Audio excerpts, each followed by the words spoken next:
did you get into doing what you do? I'm a fitness instructor, I'm a personal trainer. We simply put videos of me doing exercise with Greetham residents. Love that. That's it. Older people? Older adults, 90, 95, 100. Yes. We've had 105-year-olds on there. Yeah.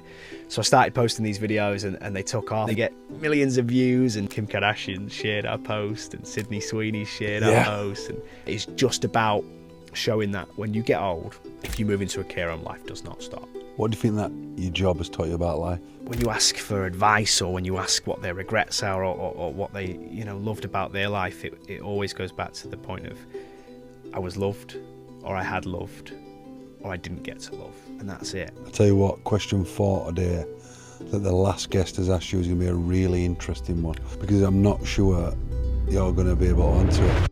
Welcome back to Andy's Man Club Brew and Chat podcast. I'm delighted today to have another fantastic guest joining me.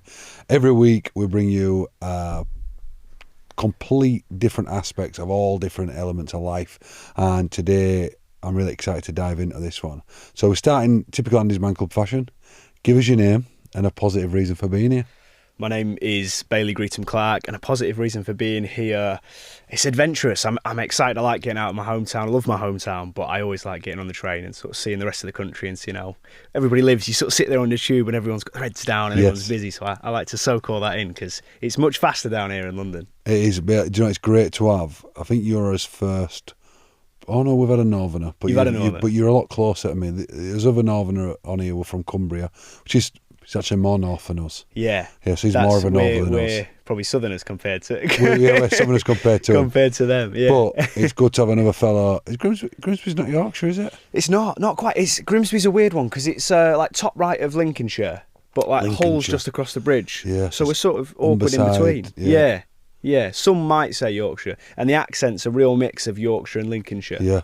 But, I don't know, I'll be classed as whatever people want me to be classed as. We'll just go in middle today. So we're northern today. We're just northern, so two northern blokes having a chat. We always try to follow a similar pattern on Andy's Man Club. Mm-hmm. And I always think it's a great way to start by asking someone, how's your week been? It's been a nice week. I turned 23 on the weekend. Happy birthday. Thank you very much. And 23? Yeah, 23. No age, is it? How old are you? You don't mind me asking how old are you? I'm getting old now. I'm definitely old. A little bit older than 23. Yeah, I'm 36 now. 36. Okay. So yeah, I'm getting old. A little bit older. But I was lucky to spend the weekend in Barcelona, which was cool, and then just got straight into it. Obviously, the work that I do, I wear so many hats, so it was like 0 miles an hour in Barcelona, coffee on the beach, and then like back to England, it was like 100 miles an hour. So. Yeah, it's been busy, but I enjoy being busy. Do you know what? I'm excited to hear all about what you do, and I can just relate to you instantly in pace changing. You know, I think when you live at 100 miles an hour, which clearly you do, I know I do, I think having those times, which can often be quite hard to switch off, can't it? It really is, and I tell sort of the folks around me that, and I always say, like, stress levels and busyness levels, I guess your average person's stress and busyness sort of lies here. And I personally think my stress and busyness levels sort of sit there as the average. Yep. And then like sometimes it'll go to there and sometimes it'll drop to sort of those normal levels, but there's not really much time where I'm not above average on just 100 miles an hour. But I think we do it to ourselves. I definitely take on as much as I can to keep busy. And when I'm not busy, I'm like, what's going on? Yes. How do you manage it? The busyness or the not busyness? Both, because I feel like I know personally I live a very chaotic life, juggling many hats on a I wouldn't say day-to-day basis, but actually minute to minute, just even before coming here, dealing with some things straight away after I know going on what train, I've got 4 different things to do. But sometimes actually when I go to check my emails and there's note there, there's note to do with socials, I go, this is weird. Yeah. So how do you manage both? And I'll start with the not busy, because I guess Christmas, every single year it comes around and I'll have to take off 1 to 2 weeks because no one's at work. Yep. And there's not much I can do. All my admin's wrapped up and most people are off. Obviously, care homes stay open, which is sort of the primary space that I work within, but you don't really want to exercise. Classes the week of Christmas. Yep. So things close for a week and like my head just goes, absolutely goes. Every single Christmas, like I'm going to prepare for it this time. Yep. And I'm going to keep busy and I'm going to do something and I'm going to make sure that I'm okay. And then Christmas comes and I'm like, nothing's going on. No one's at work. What's happening? And I do struggle a little bit. My head goes into a bit of a dark place, and the dark thoughts get in, and you start thinking, oh gosh, am I failing? What's going on? No one's sort of on the inbox. No one's on the emails. Yep. Is this it? Is the business going downhill? And then you have to remind yourself, mate, it's Christmas. Yeah, everyone's off. No what do you do over that period?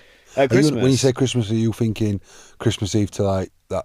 Like 23rd to like 31st of Jan, 31st of December, 1st of Jan, sort of that week and a bit. Yep. That's where I just no one's at work. So, I mean, that period I'm lucky. You know, my partner, got to spend some time with my partner, and my family I got to spend some time with. But I thrive at work. Yep. So, you know, as much as I love my family and my partner, I enjoy what I do. So I do struggle when things are quiet, because the thoughts of failure start to creep in, and I absolutely thrive in busyness. I love being stressed. Like, I love being busy. I love the phone going off. I love people working and everybody talking to each other. And it just, because it feels like I'm doing something, and it feels like I'm achieving something. So, yeah, enjoy the stress, enjoy the thrive, and struggle in the quietness. I tell you what, question 4 today that the last guest has asked you is going to be a really interesting one. Okay. Because I'm not sure you're going to be able to answer it. Really? Yeah, so I'm going to leave you pondering on that Brilliant. one for a second. Yeah. It'll be really interesting to see how that goes. But in Andy's Man Club, we always, after we know how our week's been, we always like to go on what's been one positive from your week. What's something this week that stands out? I'll kick it off for you to help you. I am renovating an house, and today, of the other day, I've got one of my best pals in, and he's been kicking ceiling. He tried kicking ceiling. Ceiling's bored. It's like a dog's hind leg. Yeah. Don't know what. It's an old house. So we sent him up into attic, and he started kicking ceiling. Loads of it's called vermilion or something. He's fell out of ceiling, but then his brother who was working there with us. I think it's asbestos. Oh no, he's. So we closed it down. We didn't touch it. My old boy is a builder. He come. That's not asbestos. Sound. So anyway, we got it tested, and I just got a text just before I walked in here saying, not asbestos. So that's is a random positive. Usually it's something to do with my kids, it's some personal achievement.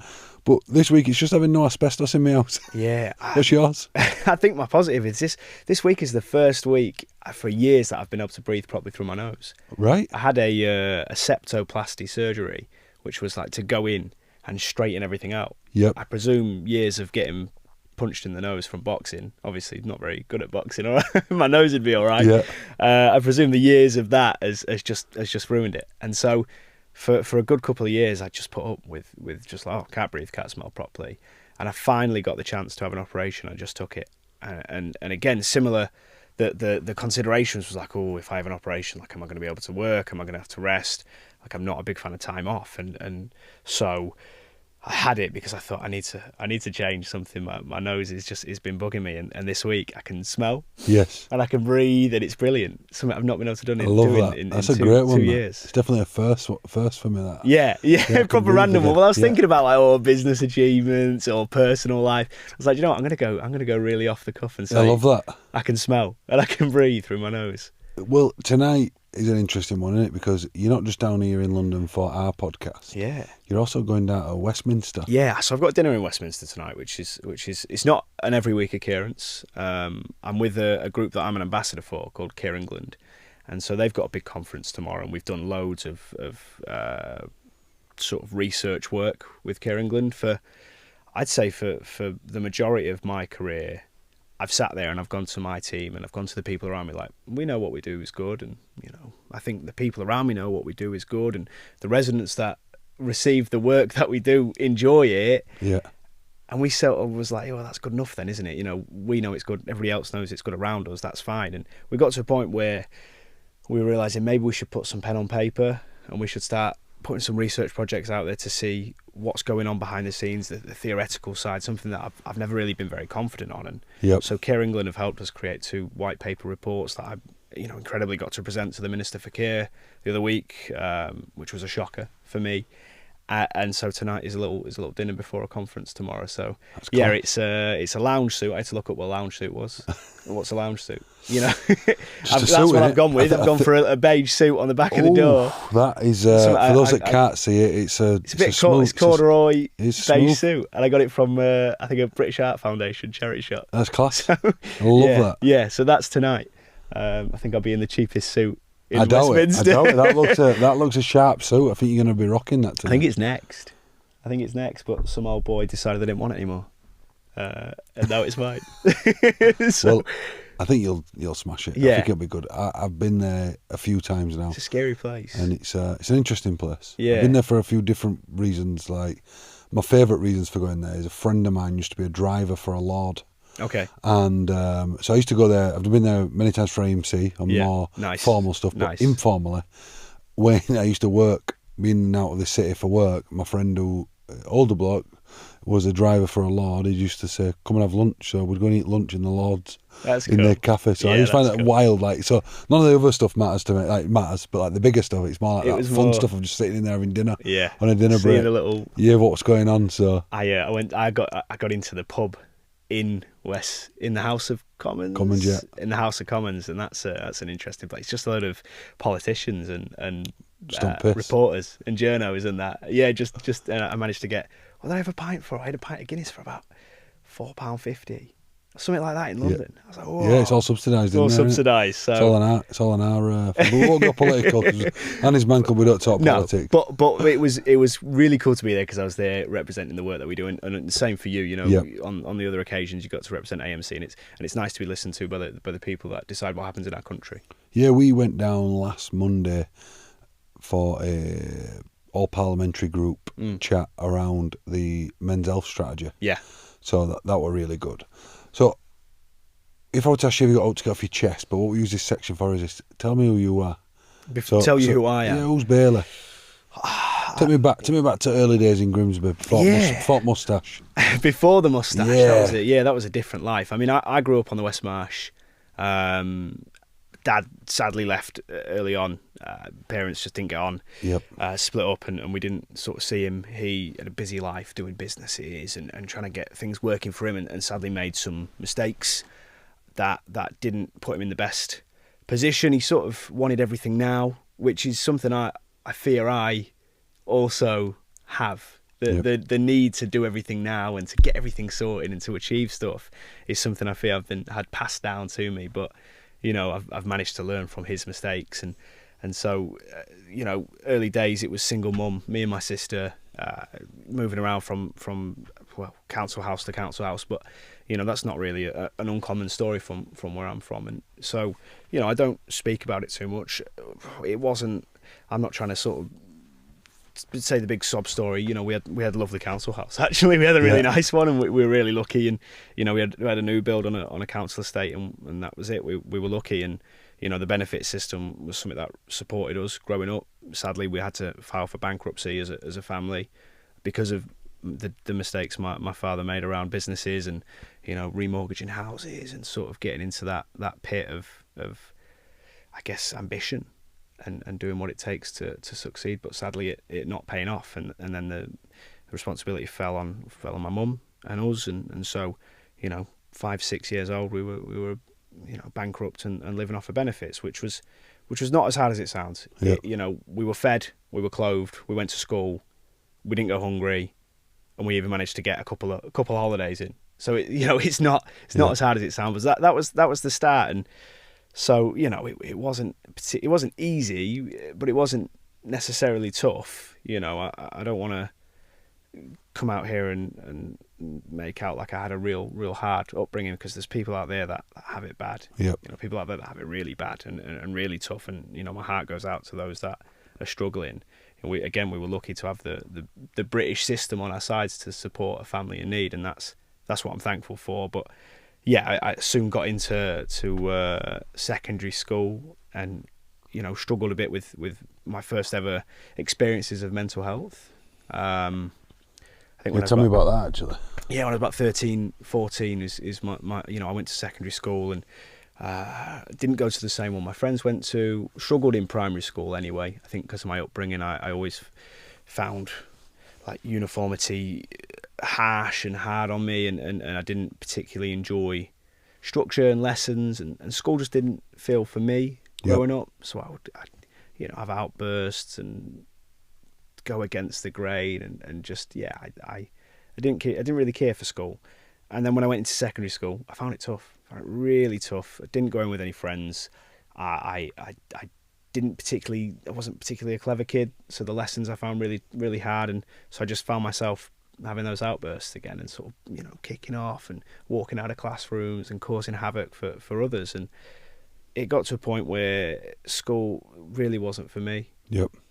And it was a position where it was either excluded or voluntary sort of homeschool. And I remember I think the BBC did a story on that, because it was sort of the wrong decision to be had, and kids were being pushed into homeschool from schools, and there was some sort of BBC press thing around kids that went down that route. And my family thought it was best to take me out of school and see what homeschool was like, because I really wasn't getting on.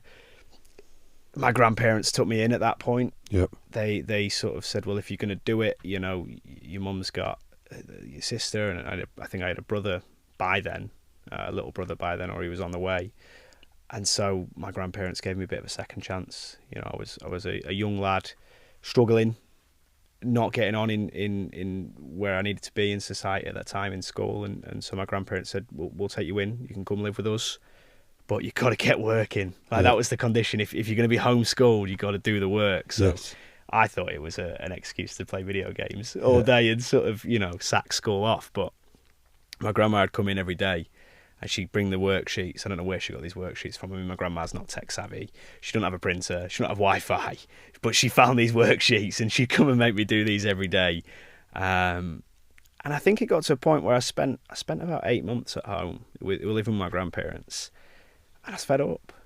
And I was like, this isn't for me. I'd aged a bit, and my grandparents were really trying to get me back on track, and they kept bringing up the option of going back into school.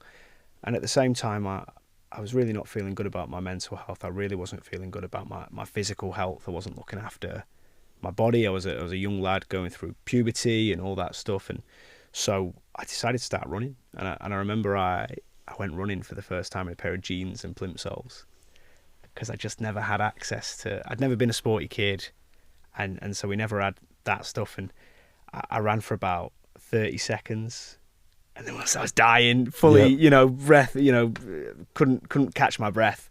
And then I walked for about a minute, and I kept thinking lamppost to lamppost to lamppost. And I came back from that run feeling like I've achieved something. And I never felt like I'd achieved something in my life. It wasn't really something I was used to. And so I kept that up. And then my mate told me to come to the local boxing club, and it just spiraled. I got back into school, and I managed to get back on track a little bit, thanks to my grandparents. But yeah, that's sort of my backstory. Not the straightest of roads, but made me who I am today. And I think that's often not until you've come through that can you look back and go, probably you don't wish that everything happened to you the way it does, but actually if you didn't have that, it's a butterfly effect, right? If what happened to you didn't happen to you, you wouldn't be exactly who you are now. It's the hardest part, isn't it? It's not being able to see outside of the tunnel when you're in the middle of the tunnel. It's not until you get to the end of the tunnel. Yeah. Turn back around and you go, right, I'm glad that's what it's what taught. happened. But I'll tell you something really interesting. Mm-hmm. And in no way is this a promoting running podcast. But majority of people who've come on, even indirectly or without us knowing, have alluded to the benefit and saviour of running. I've read a book called Born to Run. It's a great book. Have you read it? I've not. Yeah, it's about a Mexican tribe who they just run it. Like all ultra marathon runners in the world have been there trying to beat them in their fancy Nike shoes, and they just wear sandals and the mountains, and they just run. That's what they do. Kids run to school 50k, and it's just they're just so used to it.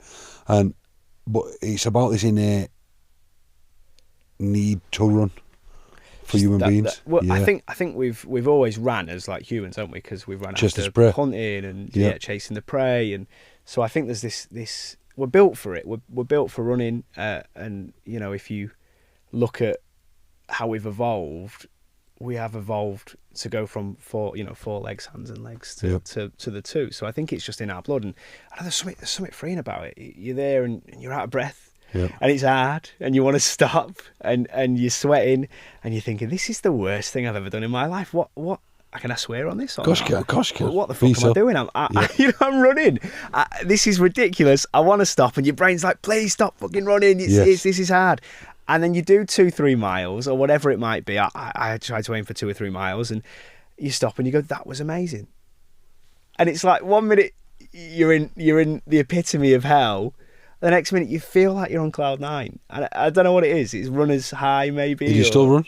Do I still run? Yeah. Yeah. I mean, I ran a lot during boxing because that's the secret to boxing. You go to any boxing club and they'll say, if you ever wanted to fight amateur, I never got to professionals. It wasn't something I was interested in, but in the amateurs, any young lad that got into the boxing club and it was like, I want to fight, I want to get in the ring.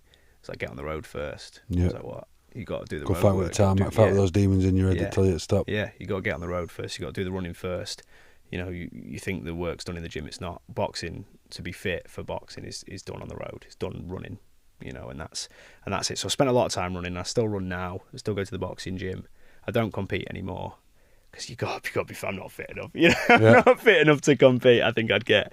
I wasn't particularly a good boxer back then, but I definitely get smashed up now. But I love it. It's the sport that helped me, and there's nothing like stepping in the ring. It's a different world, and same on the road for the runners. Like you said, it's a big trend in it. There's nothing like being there. You just go into this sort of trance, I guess. See, it's interesting. I've never told anyone this, so I don't think I ever really talk about it. Not because it's not a really vulnerable thing, just never really comes up. But I had a pretty tough time at school. I was a big kid, and I always remember my dad got me into rugby, but the actual changing point when he dropped me down it's called Old Lane in Halifax, or a little old car garage that they turned into a boxing gym. Oh yeah. And I've probably never actually ever mentioned it on any podcast, or anyone who knows me, but going there were a game changer for me. So I went there from being year 9. I remember going in year 9 at cross country, and I went back. I remember being embarrassed because teacher got me and this other lad up, one of my mates, because we never stopped, but we came in dead last. Yeah. Awful big kids, big kids. Year after, I'd been going boxing all year. We used to wear the old, making me laugh thinking about this, the old bin bags, but the real thick ones, like rubber bags. Yeah. My dad brought one home from work, cut an all in. What, for sweating that? Wouldn't do this now. He tucked it in me undies. I cycled down to box for an hour, 2 hours. Yeah. Cycled home, go out running, and getting bath after, take it off, and it'd all just pour out.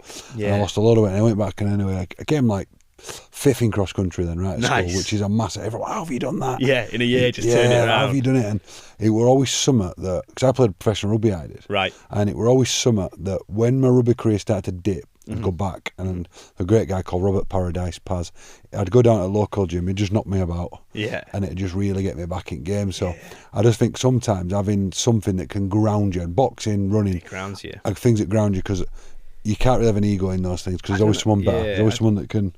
I don't know if it was. I think it was Mike Tyson or somebody like that said you have a plan until you get punched in the face. Yep, it's true, isn't it? It's so true. And the same goes for ego. I mean, I went into the boxing gym without an ego because I want a very confident young lad, and so I was all right. But plenty of lads I've seen come into the boxing gym, get in the ring, and come out a different man. Yep. Just from 3 minutes. 3 minutes of sparring, go into the ring, jumping about, and then come out head down and that. Well, on that, it's interesting because you see people going, boys who come out a different man. You've started running. You've come from this boy who's in and out of his grandparents. You got into the ring. Yeah. Tell me about the man that came out, because I think you've got a very unique career. Yeah, different man. Boxing changed things for me. I got to compete around the UK. It's my first time getting out of Grimsby, away from the odd holiday here and there. And you're on the road every month, going to different boxing clubs. You're performing, aren't you? You're in front of people, and the sheer fear that you feel, and I don't know if it's for everyone. I imagine it is. It's the fight or flight, isn't it? Before you get in that ring, and I mean, you feel 14, 15 years old. You got your coach there, getting your gum shield in, your gloves are on, Vaseline on. Yeah, Vaseline. Your head guard. You've weighed in. They've asked you what walkout song you want, and you've picked sort of 50 Cent, Eminem. I don't know what you heard about me. Yes. Yeah, and you feel shadowboxing. Yeah. So you go for it, and then your belly just goes, and you're like, coach, get my gloves off, I need to get to the toilet. And your nerves are there, and so that in itself, to get over that level of fear, to get about to get into the ring, that does something, that builds you up, because either way you got to get in that ring, that's it. And I think that prepares you for life, because things are scary, life's hard, life's to lean into that. Life's scary, but you just got to get in the ring, and that's it. See, and on all this, where's your dad at this point? So dad's still out the scene, and got in touch with. He did get into the scene towards the end of my boxing, which was really nice, because he got to see me have a couple of fights. Yep. Which I was really quite happy with. And so, funnily enough, the way me and my dad got back in touch, there was a lad that I was friends with at school, And we both joked about our dad's not being in our life and that, you know, it was a bit of a common thing. Where's Dad? He went out to get some milk or whatever and never came back. Obviously, that's not our story, but that's a bit of a, you know, Dad leaving the scene at a young age. There was about a group of us who didn't have really dads in our lives. So we joke about it to try and feel better. You know, humour's the best medicine. Oh, I agree. Absolute best medicine. So we joke about not having our fathers in our lives, and we actually both texted our dads at the same time to see who would respond first, you know. Oh, yeah. wow. So I think, I can't remember where I got my dad's number from, but we hadn't reached out, and my dad got back in touch, and I said, you know, hi Dad, hope you're well, could we meet up? And so we went out and met for the first time, and yeah, I was really scared. I hadn't reached out to him because I felt a little bit betrayed, if I'm honest. Yep. And you know, still a bit salty, and I didn't know who he was, and growing up, he was always grafting, and then he left us all, and so, you know, that's hard. And see your mum try and bring you and your sister up and struggle, and it adds, you know, you don't like this guy. I know it sounds bad, but for a while I didn't like resent him. My own. Yeah, you resent your own father, but you know, how could you not after feeling like you've been abandoned?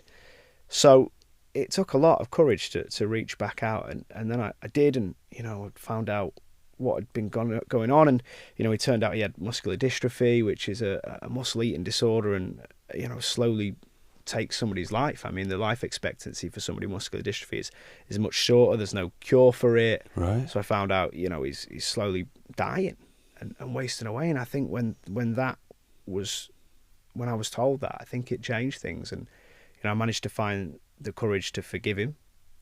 It took a long time. Yeah, it's big, that. And I don't know if anybody relates to me, but when I built my relationship back up with my dad, and we talk about this now, we became mates first, and then he became my dad. Yep. So have you accepted him back in as dad now? He's dad. He's been dad for a couple of years now. Yeah. But it took a while. He was a mate before he was my dad. And did you give him the chance to explain his side of the story? Yeah. Yeah. I wasn't there much of a story there. There wasn't much of a story. You know, it was hard for him. You know, young lad, ambitious. He made a lot of mistakes. I don't think he's proud of any of it. And yep. you know, ended up in prison, and you know, did some time. And I think that changes somebody. And then 100%. You know, and then you put a muscle eating condition on, an illness on top of somebody, and I think it changed that person. And so the dad or the mate that I met was a different bloke to the lad that I sort of knew growing up, or for the first few years of my life. And you know, from what my mum had told me as well, you know, so the person I met was very much a different person. But like I said, we became mates first. Lots of meals out, lots of walks, and yep. getting to know each other as mates, and we could have a laugh. And then he started doing dad things occasionally, you know, like picking me up from places and making sure I'm all right, or getting me lunch, or you know, putting stuff in the washing machine, or you know, you start leaving a toothbrush at their house, and so it became, you know, like it was nice. And I think me and my dad now have the best relationship. Love that. Ever. Really, we call 3-4 times a day. Yeah. You know, he struggles with his mental health massively, and he won't admit it. And I've tried to get him to an Andy's Man Club, but he won't admit yet that he struggles, which is the hard part. So I call him all the time, and we catch up, and we can relate, because he sort of ran businesses and struggled in himself, and I've got a business with Be Great Fitness, and I mean, you'll know running a business is its own roller coaster in itself. But yeah, mates first, and then he proved himself as a dad, and now I can proudly say that's my dad. Mate, I love that. Yeah. I think, as a side note, a great way to often get people at AMC is for you to take them, but for them to think they're taking you. So it might be like, you know, Dad, life's been a bit tough lately. I won't mind going to Andy's Man Club for a chat. If you fancy coming with me, there. Help me out. I'll have to do that before this airs. Yeah. Because now he watches everything I do. Yeah, so it might be. So, yeah. You'll have a few weeks for this. I'll do that before it is. You know, bring him down to Grimsby Group. Say, Dad, I fancy going down for a brew, seeing what it's about. Yeah. Might not be for me, but I'd love it if you were there with me. I've never thought about that. Yeah, it's one of the best ways for people to get someone there. I'd like to see him there. It's really good. And I mentioned before, here, my best friend, bless him, his brother took his own life, and Andy's Man Club was you know, that's where we first experienced Andy's Man Club, and I saw my mate and his family sharing it and getting really stuck in and doing stuff for Andy's Man Club, and that's the first place I heard of it, and it just seemed like such a proper good group. So be able to try and get my dad there would be nice. It would be. It's a goal. I'm going to try that method before this airs. Yeah, do. And I'm so sorry about your friend and our Grimsby group. The legends over there offered a bit of solace to family and yourself. And just want to give a massive shout out to our sponsors, Tetley. Without them, this podcast wouldn't be possible. They've been phenomenal from start to finish, and we're really proud to have them as our headline sponsor for the Brew Chat podcast. What I'm really interested in is how you got into, because I got into doing ANDYSMANCLUB through tragedy. I got into doing my own personal work through own issues at school, which is why I got into that field. But how did you get into doing what you do? Because I find it so fascinating. Yeah, well, it's a bit of a long story, actually. I mean, you might need to tell people what you do first. For anybody that doesn't know what I do, I'm a fitness instructor, I'm a personal trainer, but I started a business called Be Great Fitness when I was 17. It was the middle of the pandemic. I'd been coaching at my local boxing club to help pay for my subs. Because, you're there 5 times a night, then you're on the road and you're competing. It adds up, and like I said, we didn't have the most money in the world. So I worked at the boxing gym to help pay for my subs, and that's where I first started coaching. I thought, this is nice, this. Seeing the young kids come in, seeing people learn the art of boxing and get in the gym and sort of being that person that I needed for other people. And at a young age, being given some responsibility was quite nice. So I learned to coach and I learned to work with people. And I ended up going to college studying construction. Wasn't something particularly that I enjoyed. Really good trade, and learned to bricklay, and it's a proper good trade. But I didn't get enough from it. I didn't feel like it was for me. And in the pandemic, everybody was doing something for their community. Everyone was doing their bit. You had lots of fitness folk out there doing their thing, and I thought, I want to do something for my community. I want to see what I can do. And I think it was the Grimsby Telegraph that put out an article about me boxing and stuff, and a group of adults with LD, autism, Down syndrome reached out and said, we've seen your article. Do you think you could teach us lot how to box? And I was like, yeah, I've never worked with anybody with LD, autism or Down syndrome in my life. When I coached, it was mainly with kids and a couple of teenagers and stuff. I was a kid and teenager myself. So I thought, this sounds wicked. I'd love to meet this group and to see what I can do. So we started on Zoom, little half-an-hour sessions, and I remember those guys, we'd jump on the call and some of them would step off to the side of the camera, where they got tired and that, because it was Zoom, and so their fitness where we started wasn't great. And we worked together and we met each other. We managed to meet up in person, and I still work with a group every Wednesday. I do. Every Wednesday, my Flourish group. I've got everybody there: Callum, Jack, Dave, who owns it. Charlotte, the whole lot. Emma, everybody. Katie, Snow White. We can't call Christina's a real name, but she's changed her name to Snow White, and I love it. That's her name now, Snow White. So every time I say Snow White, people look at me and I'm like, yeah, Snow White. Yeah. But I still work with that group, and the reason I said about the camera thing is because they used to step off the side of the camera when they were tired.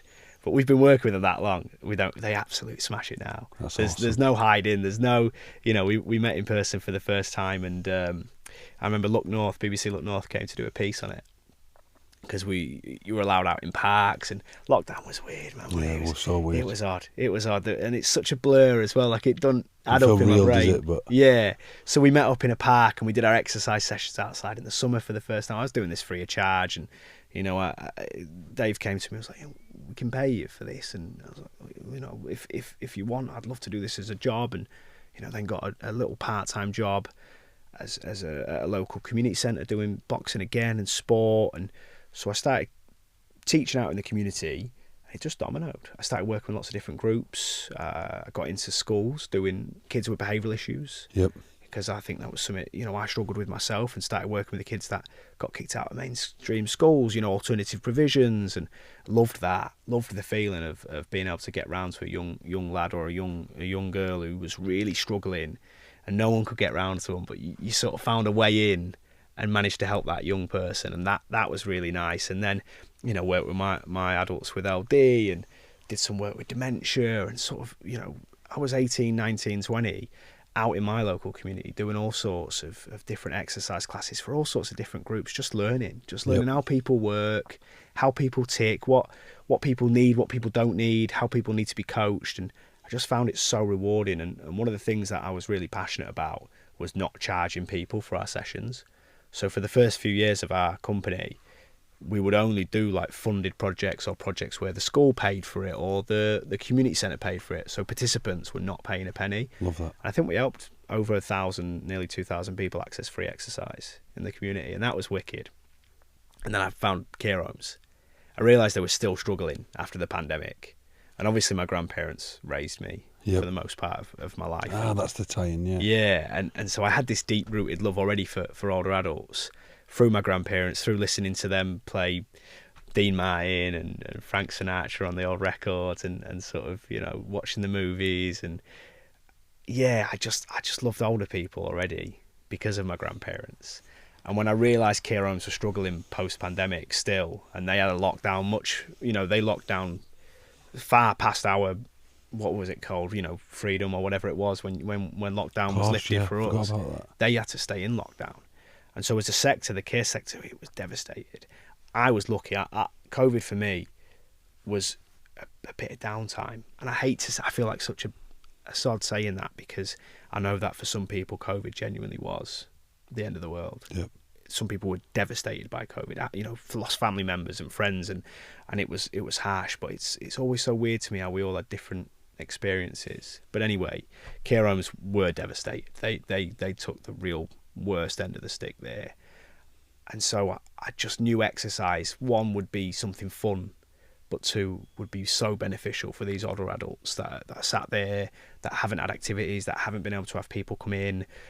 And so I started reaching out to care homes and seeing if I could work in a few, and got a couple more, and then thought, this is really cool, let me put this on the internet, and then put it on the internet. And then before we knew it, like, care homes were sort of our main focus. We decided we had to make a decision, and we decided to purely focus on care homes. It was where our passion lied, adult social care. Still obviously work with my LD groups, and so we just decided that was it. You know, care homes is what we're going to focus on. And now we've probably focused on care homes properly for about 18 months, 2 years. Yep. Made that our full business, our full, you know, passion and everything me and my team do, and it's beautiful. Now we work in countless care homes across the country. I've got a small team of 5 who are, you know, full-time, part-time mixed, and they all share the same passion for me and deliver exercise classes. And we put these videos on the internet and they get millions of views. And yeah, tell me about that, because that's why so interesting. It's gone like viral on it. That's wild in itself. That's a whole. And we spoke about different hats and trying to keep busy.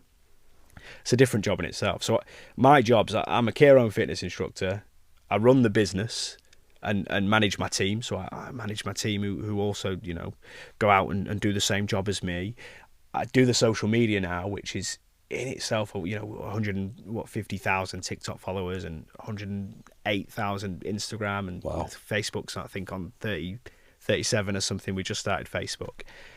And so that in itself becomes a full-time job as well. And you do. And what are you posting on there? Just my work. And I think that's really important. Social media can be quite... It's a funny world, isn't it? I don't know how to say it. It's a funny world, social media. And there's lots of good and sadly lots of bad. So I just wanted to post something real. And what is it you're posting? Like, what's the mission behind posting?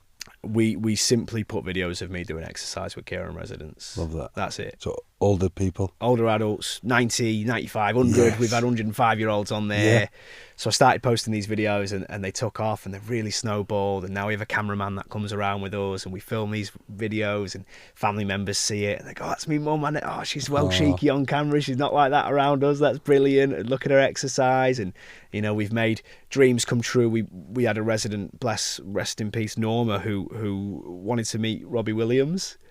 And so the care home, beautiful care home, Tanglewood Care Homes, decided to take her to a tribute, because it was like, right, she wants to meet Robbie Williams. He's not even touring. Let's get him to a tribute. Let's get her to a tribute, and get her to do something close to that. And so she went to the tribute and she loved it.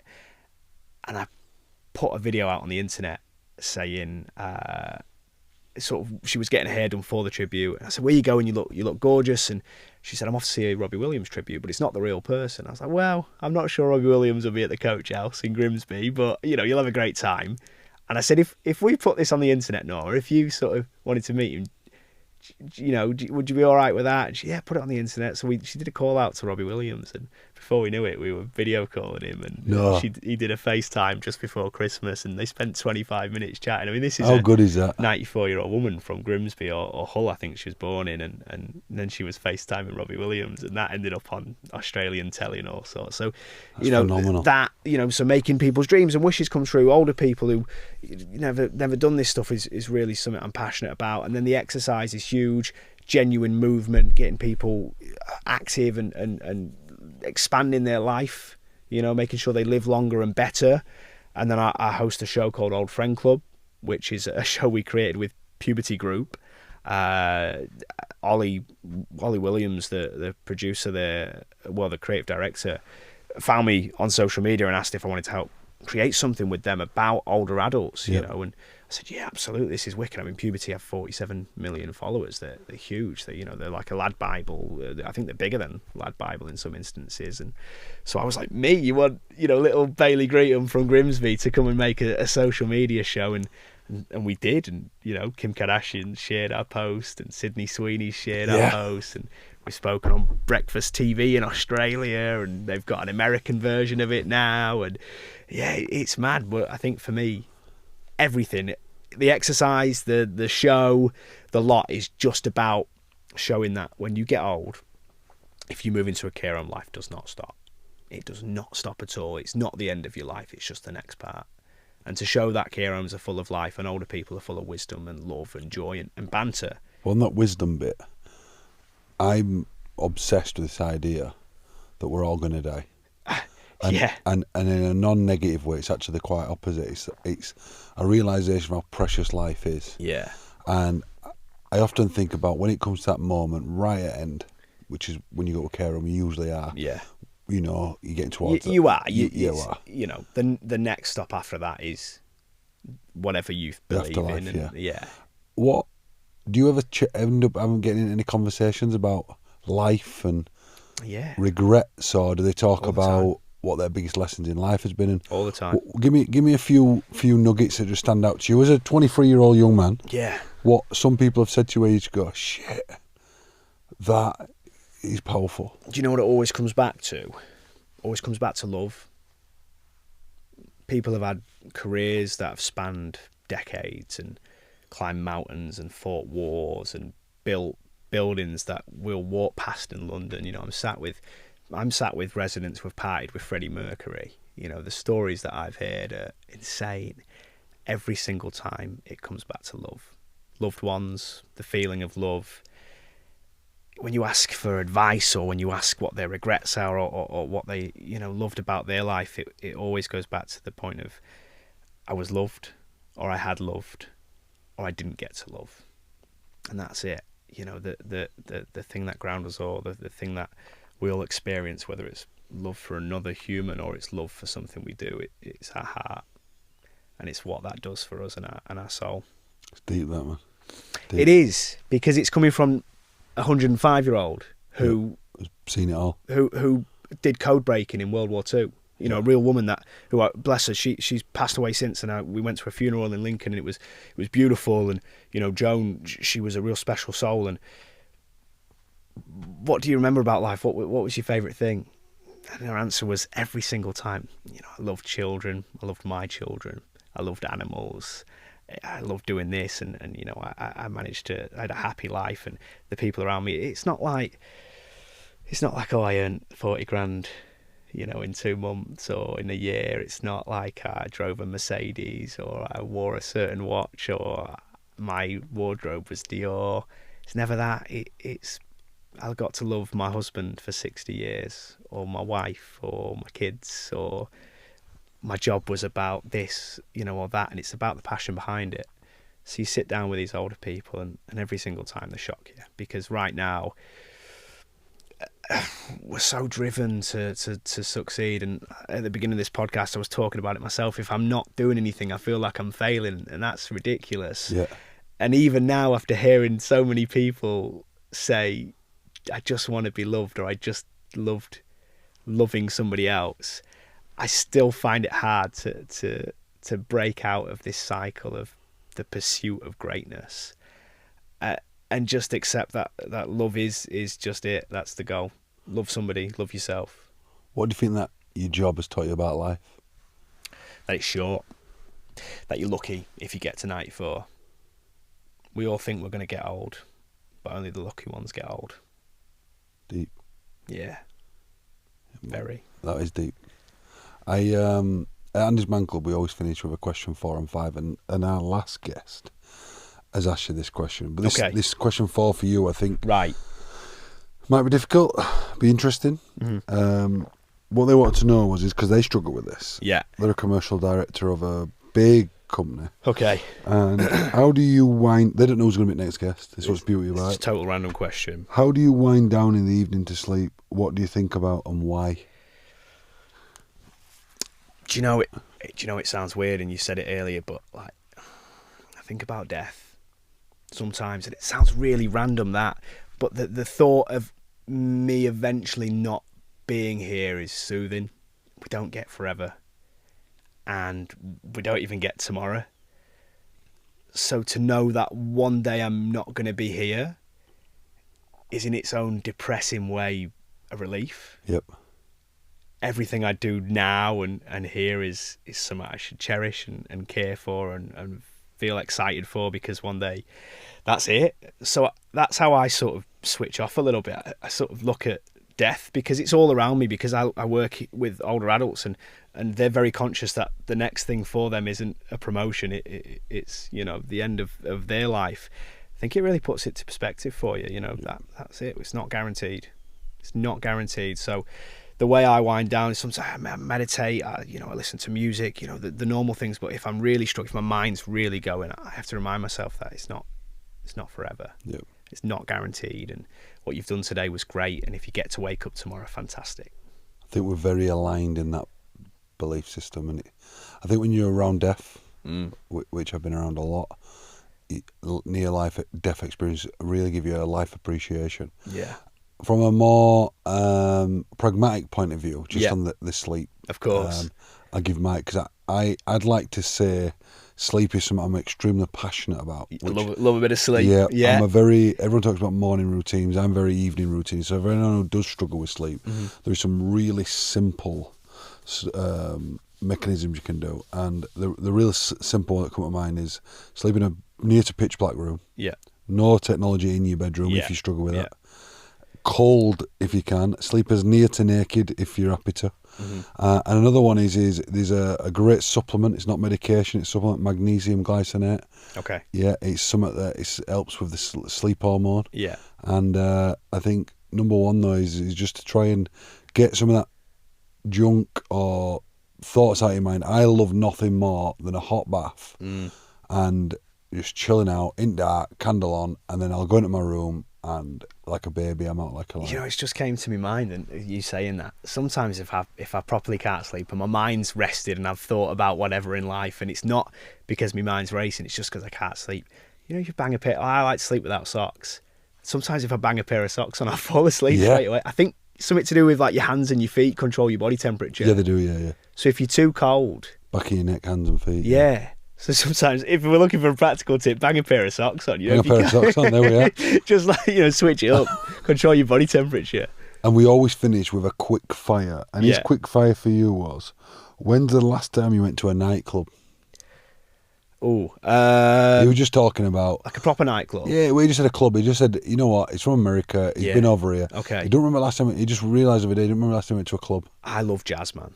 Yeah, I love jazz to bits. It feeds my soul. It's music of the soul, and so any chance I get, I go to a jazz club, and not like one you get to sit down and it's elevating music. I'm talking like soul music, stuff that gets your foot tapping. Give us something, because I'm way on today. I need a good playlist. So okay, give me something to put in. Something that's going to get you jigging. On Sunday, it was obviously my birthday. We went to, where did we go? Gosh, that's terrible. Barcelona. There we go. And we went to this real cool jazz club called the Harlem Jazz Club. And there was a Cubana sort of night, and this Cuban singer was on. So Cuban jazz. Cuban jazz. Yeah, Cubana music, I believe it's called. I'm so sorry if I'm saying that wrong. No, I'm going to look it was my first experience with it, and gosh, it's amazing. I'm going to look that. Do you know what? I'm going to look that up. It's like, I think it's a mix of like African and Spanish, and obviously, you know, the history of Cuba, and like it's soul music, and it's just passionate and loud and quiet, and you know, it's maybe not that before bed, but not before maybe bed. in the morning. Yeah, in the morning. When you're in that feel good spirit. Yeah. So last time I went to a nightclub, I guess, was Sunday, but I don't like traditional nightclubs. Yeah, he said club. I thought he were meaning nightclub of the translation from American. The last time I went to a proper nightclub must have been, I'd say, 3 years ago. Yeah, I won't know when mine was. It's not for me. What I need from you now is, I'm putting you on the spot. Right. Give me a question 4 and a quick fire question 5. Question 4, something reflective on why. Yeah. Question 5 just could be something a bit of fun. Yeah. Question 4. What do you want to be remembered by when you get to 90? And why? And why? And we'll add that bit. And why? Where's first and why? What do you want to be remembered by when you're 90? When you get to 90, and why? If you do, I sometimes think, you know, being remembered for something, it's a bit of an ego thing, and I think, you know, I'm not for being remembered by anything myself, but, you know, it'd be interesting to see if this person is doing what they're doing to be remembered, or just doing it for the love. And yeah, so what do you want to be remembered by when you get to 90, and why? Do you know what? Sometimes when a guest asks that, I think I'll never answer, so I'm going to answer that for you. Yeah. Because that's something I think about a lot.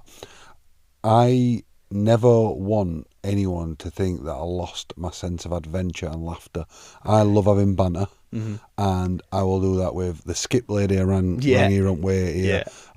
Someone at a coffee shop. I'm always thinking, you know, just that sense of adventure, sense of laughter, or just the want to make people smile. So there was a guy today in London on this square. He was doing a job that no one would even noticed. He was scraping weeds out and just putting them in a brush. And I was chatting to a guy, and I went, he were on about something about life, and I said, you know, like, he were on about his job not having purpose. I said, any job in life you might not think's got purpose if you justify it that way. I said, Wade sold his job to me. I said, see the guy over there? You know, if he tells himself every day that I just clean up people's shit. So, but actually, if he understands that he's making this beautiful space even more beautiful, he's got a different passion.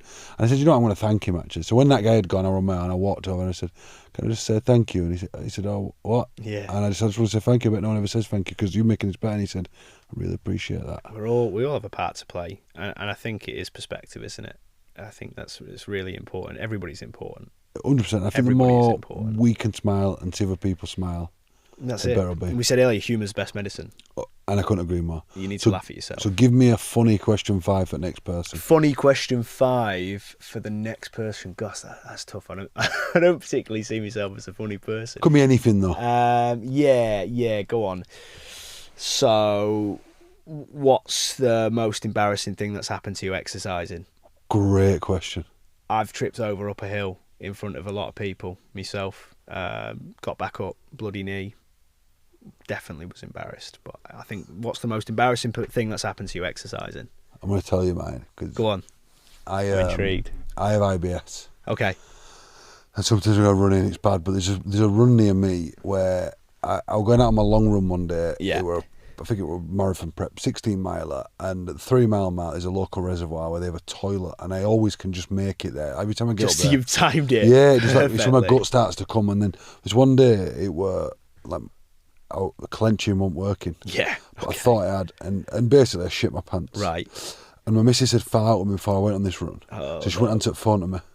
And I'm in this town. Eventually she answered, but she's gone to town. Yeah. So she me a while. So I had to sit in this little cubicle while people were knocking at the door to come in to go to the toilet. They're getting their bellies going as well. And my wife had to bring me a spare pair of undies and a pair of shorts. And yeah, it wasn't a great experience. That was really embarrassing. She still brings it up now and again for a bit of fun. When she likes to.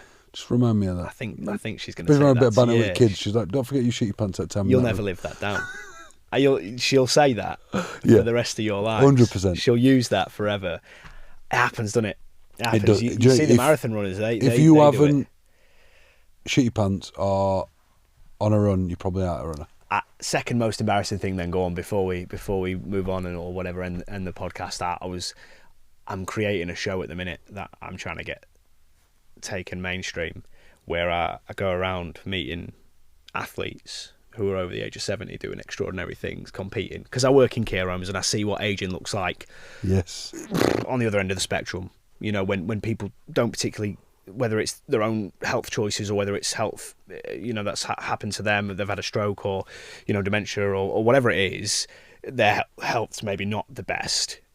That's who I work with at the minute. But I wanted to flip it on its head and work with people who have either been lucky or made really clever decisions or just somehow are over the age of 70 and are absolutely smashing it when it comes to the fitness and health.